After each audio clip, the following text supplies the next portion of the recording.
Bienvenue sur NAPDMB, n'ayons pas peur des mots bibliques, la chaîne qui vous dit tout sans tabou.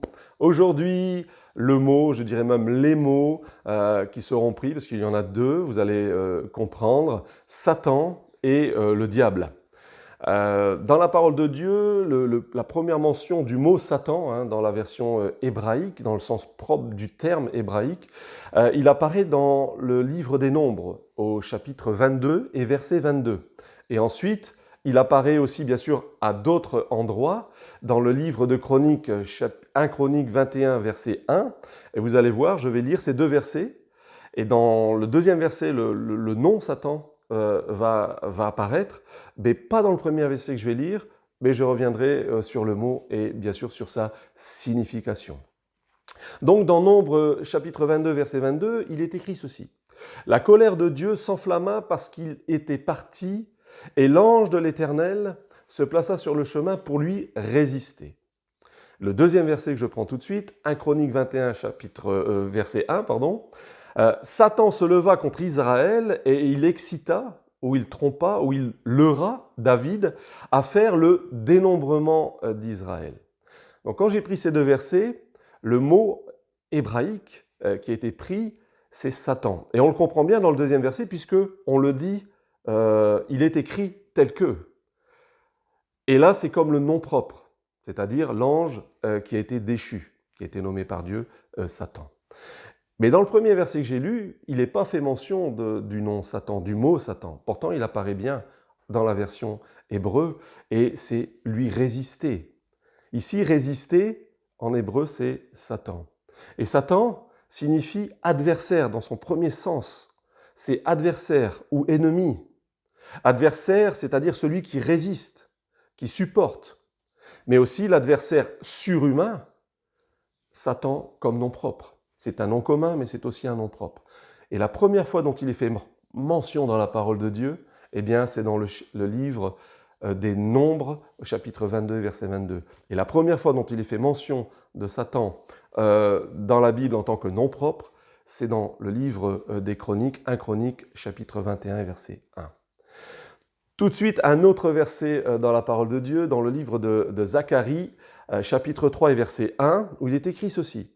« Il me fit voir Josué, le souverain sacrificateur, debout devant l'ange de l'Éternel, et Satan qui se tenait à sa droite pour l'accuser. » Ici, dans ce verset, deux fois le mot Satan est employé, comme nom propre, mais aussi comme nom commun. Et ici, ce n'est pas résister, mais c'est accuser. Et on voit bien, les deux mots apparaissent dans la même phrase, mais ils ont un sens différent. L'un va qualifier une personne, pas une personne, un être surhumain en l'occurrence, et le nom commun dans le sens de accuser. David dira même dans le psaume 38, verset 20, il dira « Ils sont mes adversaires ». Il parle de ses ennemis, et ce sont bien des êtres humains, ce ne sont pas des êtres surhumains. Passons à présent on va continuer dans la parole de Dieu, bien sûr, mais on va passer dans le livre, dans un des livres du Nouveau Testament, et notamment dans le livre de Matthieu, chapitre 4 et verset 1, où il est écrit ceci. « Alors Jésus fut emmené par l'Esprit dans le désert pour être tenté par le diable. » Ici, le diable, en grec, c'est diabolos. Et diabolos, son premier sens, c'est calomniateur. C'est-à-dire quelqu'un qui est prompt à la calomnie, qui va accuser faussement. Il a aussi un sens métaphorique, c'est-à-dire qu'il peut être appliqué à quelqu'un, c'est-à-dire à un homme qui, en s'opposant à la cause de Dieu, peut faire la part du diable ou être de son côté. C'est ça que ça veut dire. Satan, nous savons que c'est le prince des démons, qui est l'auteur du mal, qui va être le persécuteur des bons, qui va essayer de les entraîner au péché, dans le péché, bien sûr, par la même occasion, de les éloigner de Dieu. Et le mot diable, diabolos, il n'apparaît que dans le Nouveau Testament. Il peut désigner un homme ou Satan, l'ange déchu. Regardons quand ce mot désigne quelqu'un, c'est-à-dire un homme, dans son action, dans ce qu'il va faire ou dans ce qu'il peut être, mais pas Satan lui-même. Pour ça, nous allons prendre un autre verset qui se trouve dans 2 Timothée, chapitre 3 et verset 3, et là nous allons comprendre le sens de ce mot. Il est écrit « insensibles, déloyaux, calomniateurs, intempérants, cruels, ennemis des gens de bien », nous dit ce verset. En fait, ici, il s'agit des hommes. Le texte nous dit qu'ils deviendront comme cela dans les derniers temps, dans les derniers jours. C'est-à-dire que les hommes vont s'empresser d'accuser faussement, ils vont calomnier, ils vont s'attaquer à des personnes dans le but de les blesser par des critiques qui sont souvent injustifiées, même inventées, avec le dessein de nuire à la réputation ou à l'honneur de cette personne. En fait, ces personnes divisent, elles divisent. Un autre verset dans la parole de Dieu. Matthieu chapitre 4, verset 10, où il est écrit ceci, Jésus lui dit, « Retire-toi, Satan, car il est écrit, tu adoreras le Seigneur ton Dieu, et tu le serviras lui seul. » Ici, pour le mot « Satan », c'est le mot qui a été pris en grec, c'est un mot d'origine araméenne ou hébraïque, on aura bien compris. Il s'agit de Satan, qui a été traduit par Satanas. Satanas qui signifie, puisqu'il est d'un mot d'origine araméenne et hébraïque, il signifie bien sûr adversaire. Il signifie adversaire, ennemi. Mais aussi, il veut dire un homme ressemblant à Satan.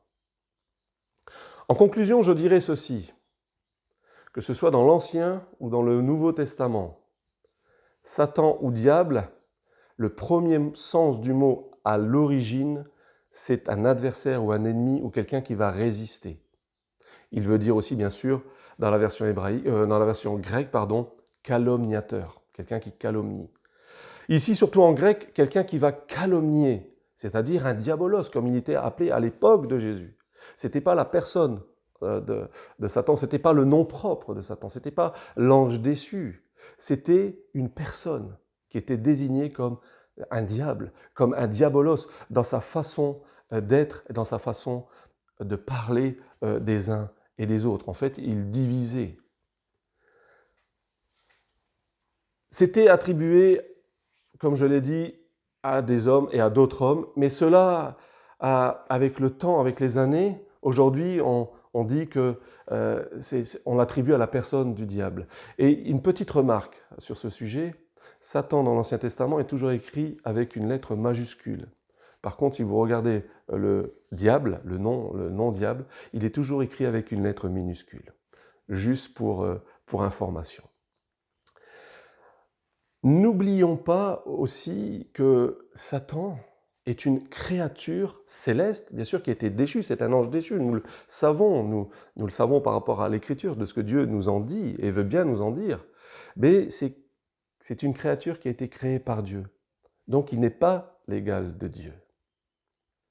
C'est une créature céleste, d'une puissance, bien sûr, il a une puissance, il est supérieur, je dirais, en puissance par rapport aux hommes, mais nous pouvons lui résister. Il y a un verset qui lui dit « Résistez au diable et il fuira loin de vous ». C'est une question de résistance pour lui résister. Il est bien inférieur, bien évidemment, à Dieu, parce qu'il est un ange déchu, donc il est soumis à l'Éternel, notre Dieu. Et un autre verset que je vous laisserai aller voir, dans Apocalypse chapitre 20, verset 2, où il est parlé du serpent ancien. Le serpent ancien, en fait, ancien, c'est le serpent à l'origine. Et quand la parole nous parle de l'origine, on peut remonter dans la Genèse, le serpent qui était dans le jardin, qu'il a souffloté, qu'il a induit Adam et Ève à l'erreur, qui les a poussés à pécher. Il n'est pas décrit comme étant le Satan, mais l'Apocalypse, ici, nous révèle que c'était lui, c'était Satan qui était dans le jardin, et on apprend ça, bien sûr, dans l'Apocalypse. Je vous dis à bientôt.